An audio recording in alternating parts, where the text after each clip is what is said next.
ঠাকুরগাঁওয়ের পীরগঞ্জে নিখোঁজের ৮ দিন পর রিমু আক্তার নামের এক গৃহবধূর বস্তাবন্দি লাশ উদ্ধার করেছে পুলিশ। সোমবার দুপুরে উপজেলার খটসিংগার শিবরামবাটি এলাকায় পরিত্যক্ত টয়লেট থেকে তার অর্ধগলিত লাশ উদ্ধার করা হয়। রিমু আক্তার উপজেলার হাজিপুর ইউনিয়নের মালগাঁও গ্রামের একরামুল হকের মেয়ে। নিহতের বাবা একরামুল হক জানান, উপজেলার একান্নপুর গ্রামের লক্ষ্মীনন্দর বাজার এলাকার পুসুন্দির ছেলে লিটনের সাথে ৫ বছর আগে রিমুর বিয়ে হয়। তার একটি মেয়ের সন্তান রয়েছে এবং সে ৫ মাসের অন্তঃসত্ত্বা।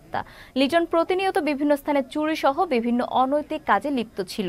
এ নিয়ে স্বামীকে বাধা দিলে পরিবারে অশান্তি লেগেই থাকত। গত ২৩ জুন রাতে রিমুকে হত্যার পর লাশ গুম করে রাখা হয়। পীরগঞ্জ থানার অফিসার ইনচার্জ তাজুল ইসলাম জানান, পরিবারের অভিযোগ পেয়ে স্বামী লিটনকে গ্রেফতার করা হয়েছে। মরদেহ ময়নাতদন্তের জন্য মর্গে পাঠানো হয়েছে।